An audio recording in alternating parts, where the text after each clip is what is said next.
In the shadowy corridors of Buckingham Palace, where centuries of secrets have been whispered between ancient walls, a decision was made that would send shockwaves through the very foundation of the British royal family. For years, the public had watched as relationships shifted, alliances formed and crumbled, and power dynamics played out behind closed doors. But nothing could have prepared the world for what Prince William was about to reveal. The golden gates of the palace, which had witnessed the rise and fall of monarchs, the celebration of victories, and the mourning of losses, would soon become the backdrop for one of the most stunning announcements in modern royal history. A woman who had fought her way from scandal to acceptance, from mistress to queen consort, was about to face her greatest challenge yet. What happens when the future King of England makes a decision that goes against decades of careful royal planning? What forces could be powerful enough to remove someone who had seemingly secured her place in the monarchy?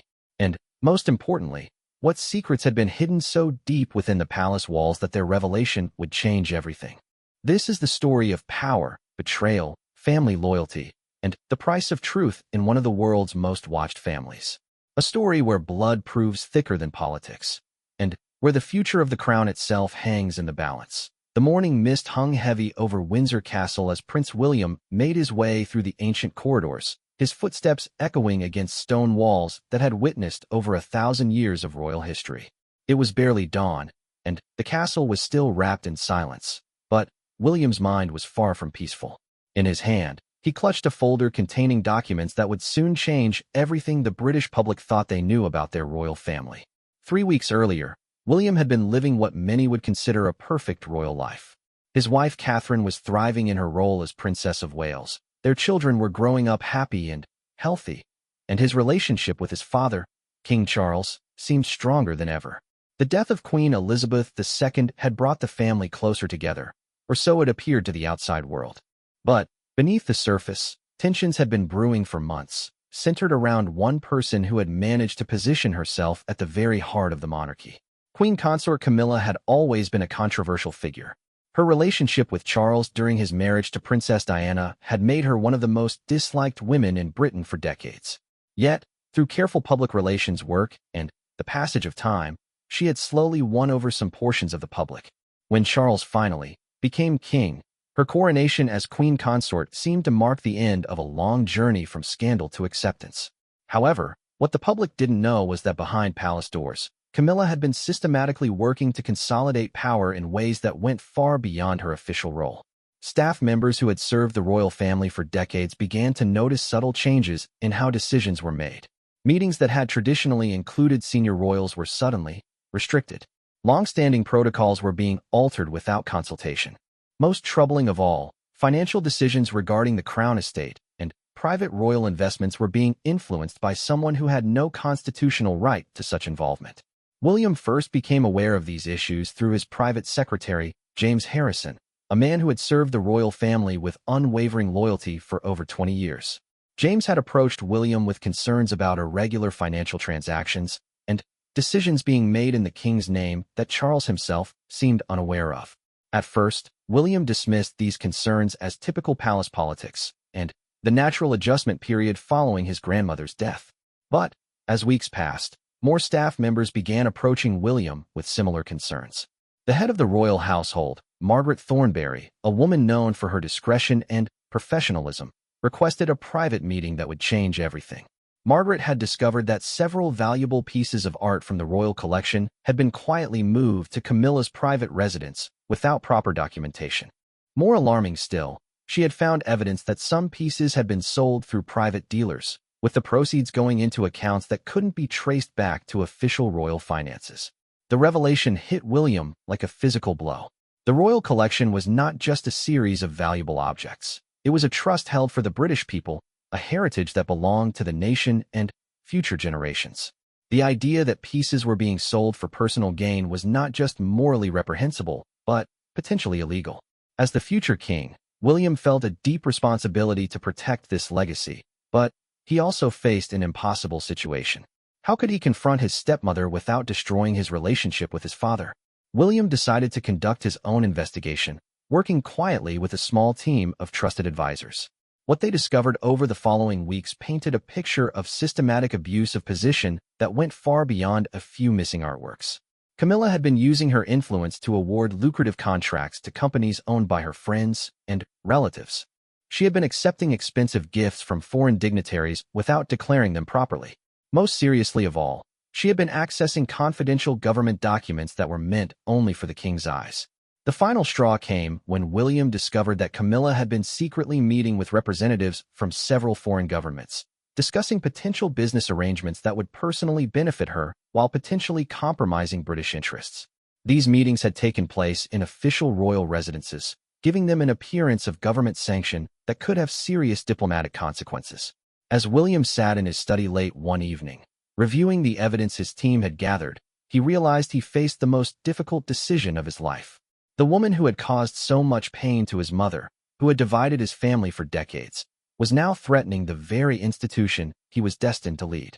The monarchy had survived wars, scandals, and social upheaval, but it could not survive the systematic corruption of its most sacred trusts. The next morning, William called his father and requested an emergency meeting. Charles, who had been traveling on official duties, immediately sensed the gravity in his son's voice and agreed to return to London that afternoon. As William prepared for what would undoubtedly be one of the most difficult conversations of his life, he reflected on the weight of history pressing down on him. Every decision made by a member of the royal family rippled through time, affecting not just the individuals involved, but the nation itself. The evidence was clear, the moral path was obvious, but the personal cost would be enormous. William understood that confronting Camilla meant potentially destroying his father's happiness and creating a scandal that could shake the monarchy to its core. Yet he also knew that his duty to the crown, to the British people, and to future generations left him no choice. That afternoon, as Charles arrived at Kensington Palace, he found his son waiting with a grim expression and a folder full of documents that would shatter his world. The conversation that followed would mark the beginning of the end for Queen Consort Camilla's time in the royal family, though neither man could have predicted just how far-reaching the consequences would be. The palace staff, who had been watching the growing tension with increasing anxiety, sensed that something momentous was about to happen. In the servants' quarters, whispered conversations speculated about what the emergency meetings might mean. Those who had been brave enough to speak out about their concerns felt a mixture of relief and fear. Relief that someone was finally listening, and fear about what might happen to them if their revelations became public knowledge. As the sun set over London that evening, casting long shadows across the palace grounds, William knew there was no turning back. The decision had been made, and the wheels of change were already in motion. The woman who had fought so hard to secure her place in the royal family was about to discover that no position, no matter how exalted, was secure when it came at the expense of the crown's integrity. The storm that had been gathering for months was about to break, and its effects would be felt far beyond the palace walls. The British people, who had followed every twist and turn of the royal family's complex relationships, were about to witness a confrontation that would reshape the monarchy for generations to come. In the quiet of his private apartment, William prepared himself for the battle ahead, knowing that the future of the crown itself might depend on the courage he would show in the coming days. The mahogany doors of the king's private study closed with a soft click that seemed to echo through the centuries of royal history contained within those walls. Charles sat behind his desk, his face pale and drawn as he stared at the documents William had just placed before him. The silence stretched between father and son, heavy with the weight of revelations that neither man had wanted to face. William watched his father's expressions change as Charles slowly worked his way through each piece of evidence. Disbelief gave way to confusion, then to a growing horror as the full scope of Camilla's activities became clear. Bank statements showing unauthorized transfers, photographs of missing artwork in private residences, recordings of phone conversations discussing business deals that should never have involved the royal family. Each document was another nail in the coffin of Charles's trust. Finally, Charles looked up, his eyes red with exhaustion and something that might have been heartbreak. He had spent decades fighting for his right to marry the woman he loved, enduring public criticism and family disapproval. The idea that Camilla might have been using their relationship for personal gain was almost too painful to comprehend. Yet the evidence before him was overwhelming and undeniable. The conversation that followed lasted until well past midnight. Charles initially tried to defend Camilla, suggesting that there might be innocent explanations for what appeared to be clear evidence of wrongdoing. Perhaps the artwork had been moved for restoration purposes. Maybe the financial irregularities were simple accounting errors. But, as William patiently walked his father through each piece of evidence, providing context and documentation that eliminated any possibility of innocent mistakes, Charles's defenses crumbled. The most damaging revelation came when William played a recording that had been captured by palace security systems. In it, Camilla could be heard discussing a potential arms deal with representatives from a foreign government, suggesting that her position as queen consort could help facilitate certain arrangements. The recording was clear evidence of someone using their royal position to influence matters of national security, a crime that could potentially be considered treasonous. Charles listened to his wife's voice with growing disbelief. This was not the woman he thought he had married. This was not the person who had stood beside him during his darkest hours and supported him through decades of public scrutiny. The Camilla on the recording sounded calculating, greedy, and completely indifferent to the potential consequences of her actions for the monarchy or the nation. As the night wore on, William began to understand the full extent of his father's emotional devastation. Charles had sacrificed so much for his relationship with Camilla. He had endured years of public hatred, damaged relationships with his sons, and the constant shadow of Diana's memory. To discover that the woman for whom he had paid such a high price was capable of such betrayal was devastating beyond words. But William also knew that personal feelings, however justified, could not be allowed to override duty to the crown. The monarchy was bigger than any individual, including the king himself. The evidence against Camilla was so serious that it threatened not just her position, but the reputation and stability of the entire royal institution. If these revelations became public without the royal family taking decisive action, the scandal could destroy centuries of carefully built respect for the crown. The next morning brought no relief from the tension that now filled every corner of the palace. Charles had barely slept, spending most of the night walking through the gardens of Buckingham Palace, trying to process the magnitude of what he had learned. Staff members noticed the king's haggard appearance and whispered among themselves about what the emergency meetings might mean. Camilla herself remained unaware of the storm gathering around her. She went about her usual routine, attending meetings with charity representatives and planning upcoming royal engagements. Her confidence in her position seemed unshakable, built on years of surviving scandal and criticism. She had weathered the worst of public opinion and emerged as queen consort. What could possibly threaten her now? William spent the morning consulting with his closest advisors about how to proceed. The constitutional implications were staggering. There was no precedent for removing a queen consort from her position, particularly for reasons of criminal behavior. The legal experts were clear that while Camilla's actions might not technically constitute crimes under normal circumstances, her use of her royal position to facilitate them crossed into territory that could be considered treasonous. The security implications were equally serious. If Camilla had been sharing confidential information with foreign governments, there was no way to know how much damage might already have been done to British interests. Intelligence services would need to be notified, ongoing operations might be compromised, and diplomatic relationships could be affected for years to come. By noon, Charles had made his decision.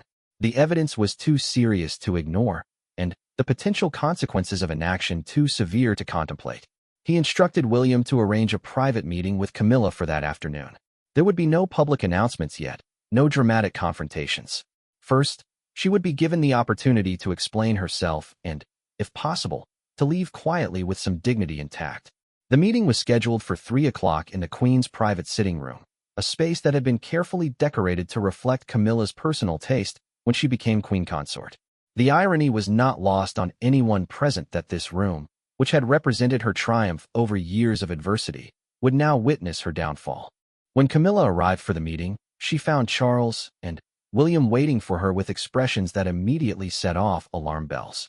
The warmth that usually characterized her interactions with her husband was nowhere to be seen. Instead, Charles looked at her with a mixture of sadness and something that might have been revulsion. William took the lead in presenting the evidence, his voice steady and professional despite the personal cost of what he was doing. He laid out each piece of documentation methodically, giving Camilla the opportunity to respond to each allegation. Her initial reaction was one of outraged denial. How dare they suggest that she would abuse her position? How could they believe such obvious fabrications designed to undermine her relationship with Charles?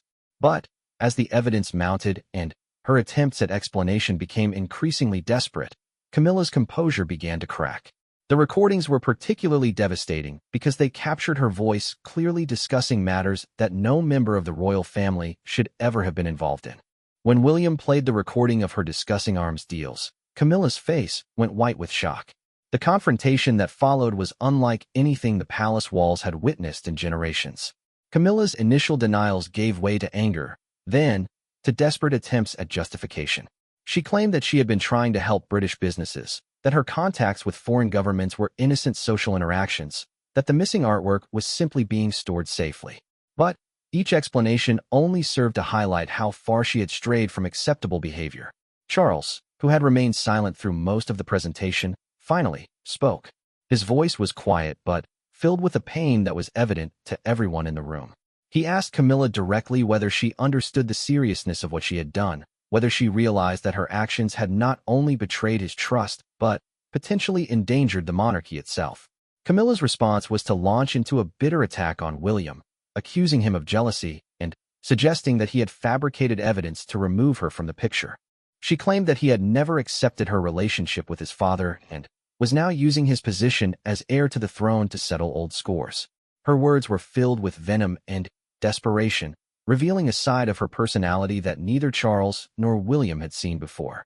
The meeting ended with Charles making a decision that would change the course of royal history. He told Camilla that she had 24 hours to decide whether she would resign her position voluntarily or face public exposure and possible criminal charges. The choice was hers, but either way, her time as queen consort was over. As Camilla left the room, her composure finally, completely shattered. Both men knew that they had crossed a line from which there would be no return. The woman who had fought so hard to become part of the royal family had systematically betrayed everything the monarchy represented.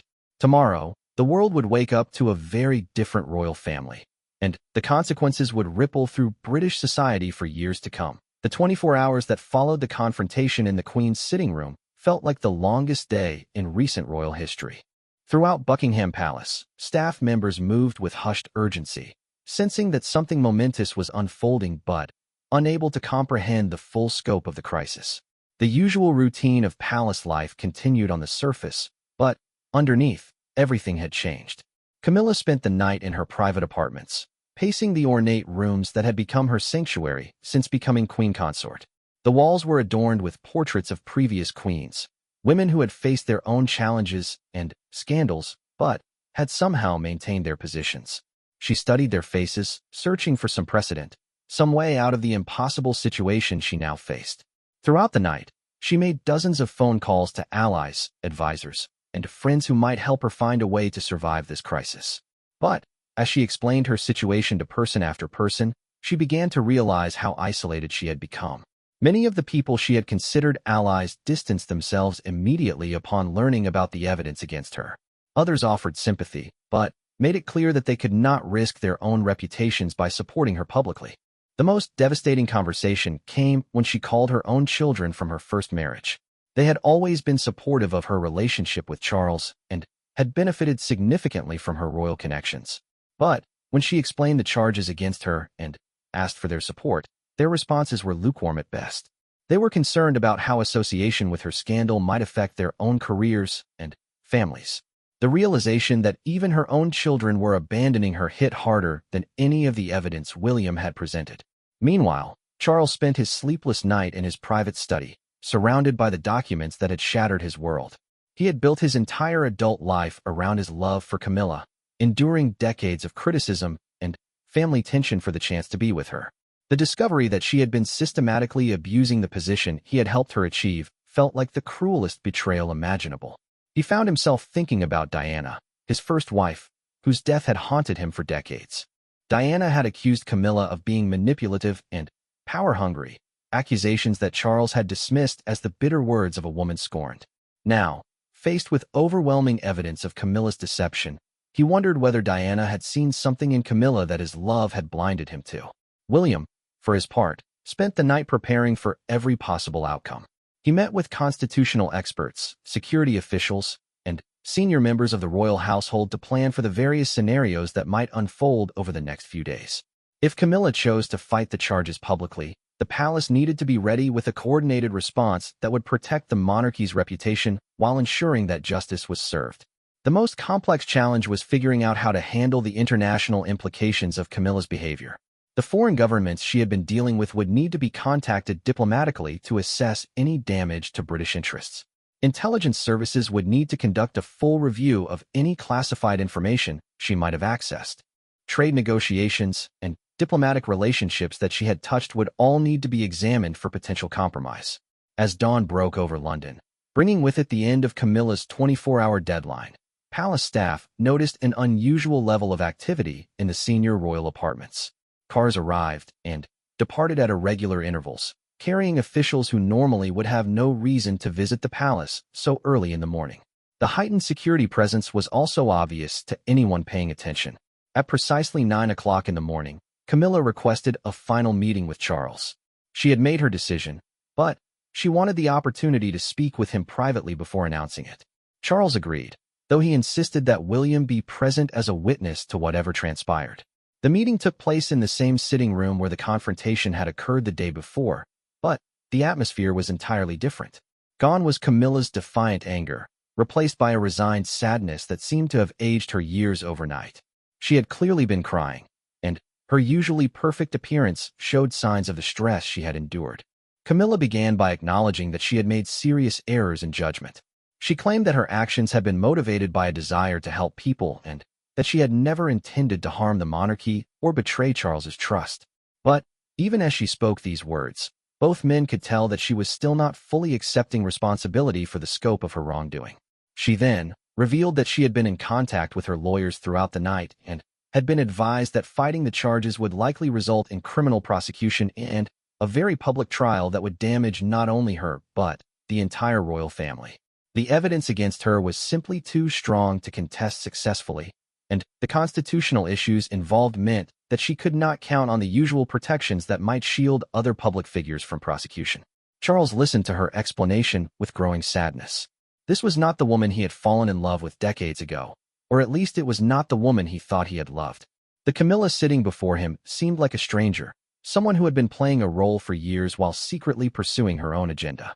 When Camilla finally announced her decision to resign from all royal duties and relinquish her title as queen consort, Charles felt a mixture of relief and devastating loss. Relief that the constitutional crisis would be avoided and that the monarchy might survive this scandal intact. Loss because it meant acknowledging that his marriage and the love story he had believed in for so long had been built on deception. William watched his father's pain with deep sympathy, but he also felt a sense of vindication. His investigation had uncovered serious wrongdoing that could have continued indefinitely if left unchallenged. The monarchy was stronger than any individual, and protecting its integrity was worth any personal cost. The logistics of Camilla's departure were complex and needed to be handled with extreme care. Her resignation could not appear to be forced, as that might raise questions about the evidence against her that the palace was not yet ready to make public. Instead, it would be presented as a personal decision to step back from royal duties for health and family reasons. Camilla would retain some of her personal property and receive a financial settlement that would ensure her security, but she would lose access to royal residences, state transportation, and security protection. Most importantly, she would be required to sign agreements preventing her from discussing royal business or using her former position for any commercial purposes. The announcement of her resignation would be coordinated carefully to minimize speculation and protect the monarchy's reputation. Charles would issue a brief statement expressing regret at her decision, but supporting her choice to prioritize her health and family. No details about the real reasons for her departure would be disclosed unless criminal proceedings made them necessary. As the meeting concluded, Camilla made one final request. She asked Charles whether he believed she had ever truly loved him or whether their entire relationship had been a calculated deception on her part. Charles looked at the woman he had thought he would spend the rest of his life with, and realized that he no longer knew the answer to that question. The woman who had fought for decades to become queen consort would be gone from the palace by evening, taking with her the dreams and plans that had sustained Charles through years of public criticism. The monarchy would survive, but it would be forever changed by the discovery that love and loyalty could not always overcome the corrupting influence of power. That afternoon, as Camilla packed her personal belongings and prepared to leave Buckingham Palace for the last time, staff members who had served her during her brief reign as queen consort watched with mixed emotions. Some felt vindicated in their suspicions about her behavior, while others felt sadness at seeing the end of what had once seemed like a fairy tale romance between Charles and the woman he had never stopped loving. The announcement of her resignation would be made the following morning, marking the end of one of the most controversial chapters in modern royal history, and beginning a new era for a monarchy that had once again proven its ability to survive even its greatest scandals. The morning of the announcement dawned crisp and clear over London, but the atmosphere inside Buckingham Palace was anything but calm. Palace communications staff had worked through the night, crafting a statement that would explain Camilla's sudden departure without revealing the explosive truth behind her resignation. Every word had been carefully chosen to minimize speculation while maintaining the dignity of the crown. At 10 o'clock sharp, the official announcement was released simultaneously to all major news outlets. The statement was brief and deliberately vague, explaining that Queen Consort Camilla had decided to step back from all royal duties due to health concerns and a desire to spend more time with her family. King Charles expressed his understanding and support for her decision, while requesting privacy during this difficult time for the family. The reaction was immediate and overwhelming. Within minutes, news networks around the world were breaking into regular programming to report the shocking development. Social media exploded with speculation, theories, and commentary from royal watchers who had never seen anything quite like this in modern royal history. The resignation of a queen consort was virtually unprecedented, and the vague nature of the official explanation only fueled more intense speculation. Royal correspondents who had covered the family for decades found themselves scrambling to make sense of what had happened. The official explanation simply did not add up for many observers. Camilla had appeared healthy and engaged in her duties just days before the announcement. Her public schedule had been full of upcoming engagements, and there had been no indication of any serious family issues that would require her immediate attention. Some commentators immediately began speculating about more serious underlying causes.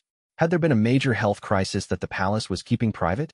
Was there some kind of family scandal that had forced her withdrawal from public life? A few astute observers noted the unusual timing, coming so soon after several private meetings between senior royals that had been noticed by palace staff. Within hours of the announcement, investigative journalists were working their sources throughout London's political and media establishment, trying to uncover the real story behind Camilla's sudden departure. Several reporters received anonymous tips suggesting that the resignation was not voluntary and that serious allegations had been made against the former queen consort. However, without concrete evidence, these remained nothing more than unsubstantiated rumors. The international reaction was equally intense. Foreign governments that had been dealing with Britain on various diplomatic and trade issues began quietly reassessing their recent interactions with royal representatives. Intelligence services in allied nations started reviewing any conversations or meetings that had involved Camilla, concerned about potential security implications that might now come to light. Financial markets also reacted to the news, though more out of uncertainty than any specific concern about economic implications. The British pound experienced minor fluctuations as investors tried to gauge whether the royal drama might affect political stability or international relationships. While the monarchy's role in day-to-day governance was largely ceremonial, any scandal involving the royal family had the potential to create broader political complications. Within the palace itself, the aftermath of Camilla's departure created a complex mix of relief and anxiety among the staff. Those who had been brave enough to report suspicious activities felt vindicated but also nervous about potential retaliation or legal consequences. The investigations into Camilla's conduct were far from over, and staff members who had provided information knew they might be called upon to give formal statements or testimony. Charles himself was struggling with the dual challenge of managing his personal grief while maintaining his public duties as king. The loss of his wife, regardless of the circumstances that had led to her departure, was devastating on a personal level. At the same time, he had to project strength and stability to ensure that the monarchy's reputation remained intact during this crisis. William found himself taking on an increasingly prominent role in managing the situation. As heir to the throne, and the person who had uncovered Camilla's misconduct, he became the de facto spokesperson for the family's position. This meant carefully balancing the need to protect his father's privacy while ensuring that appropriate authorities were informed about the serious allegations that had led to the resignation. The investigation into Camilla's activities continued behind closed doors, now with the full cooperation of government agencies who had been briefed on the security implications of her behavior. Forensic accountants began tracing the financial transactions that had raised initial suspicions, while intelligence analysts worked to assess any damage that might have been done to British interests through her unauthorized communications with foreign governments. One of the most challenging aspects of the investigation was determining the full scope of what Camilla had accessed during her time as Queen Consort. Her position had given her access to a wide range of confidential information, from government briefings to private royal correspondence. Security experts had to assume that anything she had seen might have been compromised, and take appropriate protective measures. The missing artwork from the royal collection presented another complex challenge. Several pieces had been sold through private dealers before their disappearance was discovered, and tracking down their current ownership required cooperation from auction houses and collectors around the world. The financial value of the missing pieces was significant, but their historical and cultural importance to Britain made their recovery a national priority. Public opinion about Camilla's resignation was sharply divided. Some people expressed sympathy for her health struggles and respected her decision to prioritize family over public duty. Others suspected that there was more to the story than the official explanation revealed and demanded greater transparency from the palace. The most cynical commentators suggested that the resignation was part of a larger power struggle within the royal family. Diana's most devoted supporters saw Camilla's departure as long overdue justice for the pain she had caused the beloved Princess of Wales. Social media was filled with comments suggesting that Diana was finally being vindicated and that Camilla's true nature was being revealed. While palace officials tried to discourage such speculation, they found it impossible to control the narrative completely. The constitutional implications of having a king without a queen consort also required careful consideration. While Charles remained married to Camilla legally, her withdrawal from all royal duties meant that many of the traditional roles associated with the monarch's spouse would need to be redistributed among other family members. Catherine, the Princess of Wales, found herself taking on additional responsibilities as the most senior female member of the active royal family. International diplomatic relationships required delicate handling in the wake of Camilla's departure. Several foreign dignitaries who had developed working relationships with her needed to be quietly informed about the change in her status. Ongoing charitable initiatives and patronages that she had supported required new royal sponsors to ensure their continued success. The media attention surrounding the resignation showed no signs of diminishing as the days passed. Palace officials found themselves fielding hundreds of inquiries from journalists around the world, all seeking additional details about the circumstances surrounding Camilla's departure. The standard response remained that it was a private family matter and that no further details would be provided. Behind the scenes, legal experts were working to determine whether any of Camilla's activities might require formal criminal prosecution. While her resignation had removed her from the royal family, it did not necessarily protect her from legal consequences if laws had been broken. The decision about whether to pursue charges would ultimately depend on the full scope of what the investigation revealed and whether prosecution would serve the public interest. As the first week after the announcement drew to a close, it became clear that this crisis would not be quickly forgotten or easily resolved.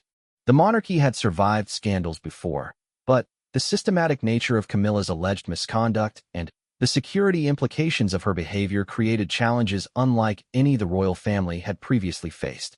The coming months would test the institution's ability to maintain public confidence while ensuring that justice was served and appropriate reforms were implemented to prevent similar problems in the future. The woman who had once dreamed of being remembered as a queen who had overcome adversity to find love and acceptance would instead be remembered as the queen consort who had betrayed the trust of the nation, and the man who had sacrificed so much to be with her. 6 months had passed since Camilla's dramatic departure from royal life, and the dust was finally beginning to settle on one of the most turbulent periods in modern royal history. The investigation into her activities had concluded with findings that were even more damaging than initially suspected, revealing a pattern of corruption and abuse of power that had lasted for years. While criminal charges had ultimately been avoided through a negotiated settlement, the evidence had been devastating enough to justify every action taken by William and Charles. The recovery of the stolen artwork had become a priority for both the royal family and law enforcement agencies around the world. Working with international art recovery specialists, investigators had managed to track down most of the missing pieces through auction house records and private collector networks. Several major art dealers had been found to be complicit in handling stolen royal property, leading to multiple prosecutions and significant reforms in the international art trade. The financial investigation had revealed the true scope of Camilla's greed. Over her years as Charles's partner and later as queen consort, she had systematically diverted millions of pounds from royal accounts into private investments and offshore accounts. The money had been used to fund a lavish lifestyle that went far beyond what her official position justified, including luxury properties in several countries and expensive gifts for friends and family members. Most seriously, the security investigation had confirmed that Camilla had indeed shared classified information with foreign governments, though fortunately the damage to British interests had been limited.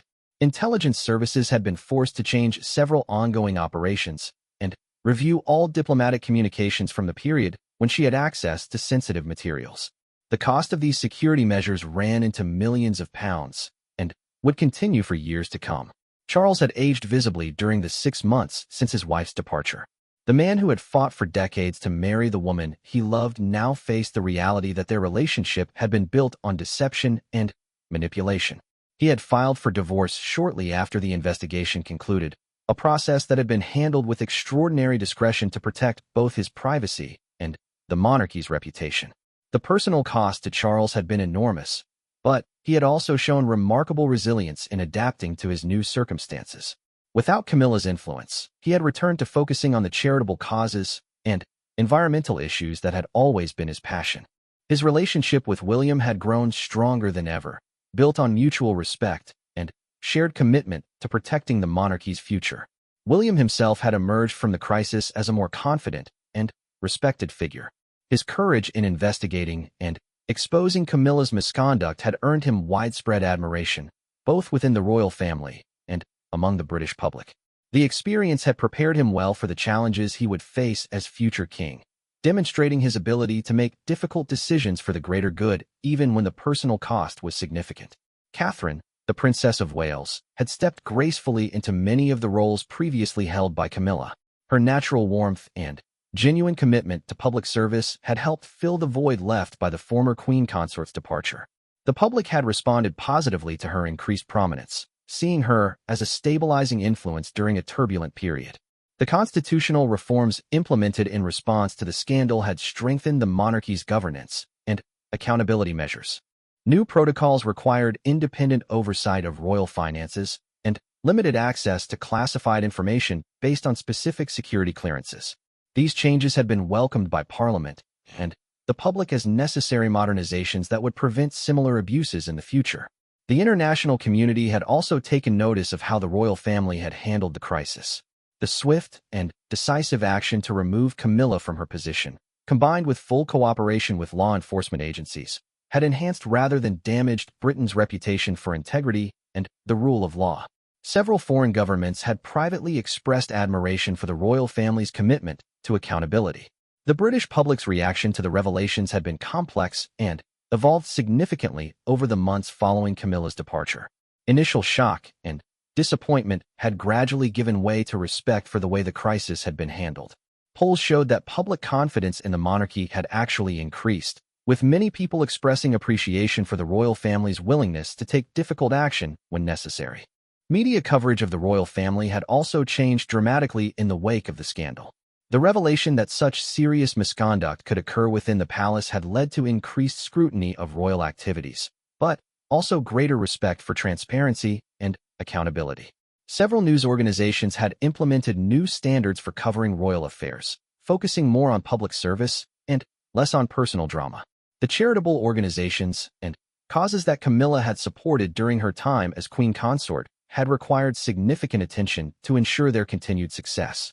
Many of these organizations had been unaware of her personal misconduct and had been working genuinely to advance important social causes. New royal patrons had been assigned to continue this important work, ensuring that good causes did not suffer because of one person's failings.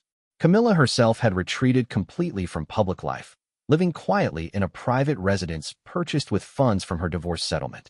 The legal agreements surrounding her departure prohibited her from discussing her time in the royal family or using her former position for any commercial purposes. She had become a virtual recluse, rarely seen in public and maintaining no social media presence. The few friends who remained loyal to Camilla reported that she seemed to have aged dramatically in the months since her departure.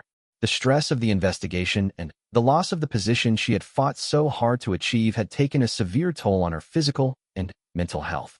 Some observers felt sympathy for her circumstances, while others maintained that she had brought her fate upon herself through her own choices.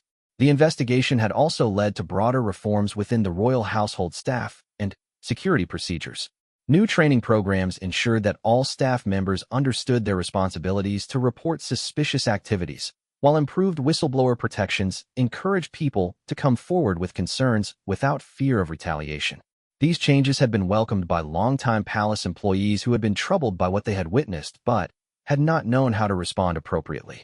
Looking toward the future, the royal family appeared stronger and more unified than it had been in years. The shared experience of confronting and overcoming this crisis had brought family members closer together and reinforced their commitment to serving the British people with integrity and dedication. The monarchy had proven once again its ability to adapt and reform when necessary, ensuring its continued relevance and respect. William's role as heir to the throne had been significantly enhanced by his handling of the Camilla crisis. Public opinion polls consistently showed him as one of the most trusted and respected members of the royal family, with many people expressing confidence in his ability to lead the monarchy into the future. His combination of traditional values and willingness to embrace necessary changes had resonated strongly with the British public. The relationship between the royal family and the government had also been strengthened by the way the crisis had been handled. The cooperation between palace officials and law enforcement agencies had demonstrated that the monarchy was fully committed to operating within the law and maintaining the highest standards of conduct.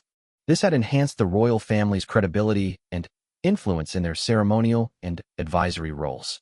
As the anniversary of Camilla's departure approached, royal historians were already beginning to assess the long-term significance of this period in the monarchy's history. Many experts believe that the crisis had actually strengthened the institution by demonstrating its commitment to accountability and reform. The willingness to take decisive action against misconduct, regardless of personal relationships or political considerations, had reinforced public confidence in the royal family's integrity. The lessons learned from this experience would undoubtedly influence how the royal family operated for generations to come. New protocols and oversight measures would help prevent similar problems in the future, while the demonstrated willingness to act decisively when necessary would serve as a deterrent to anyone who might consider abusing their position for personal gain. In the quiet moments of his daily routine, William often reflected on the difficult months that had led to this new beginning. The decision to investigate his stepmother had required tremendous courage and had caused significant personal pain for his family. But the results had justified the difficult choices, and the monarchy was now better positioned to serve the British people with integrity and effectiveness. The future looked brighter than it had in years, built on a foundation of honesty, accountability, and genuine commitment to public service that would define the royal family for generations to come.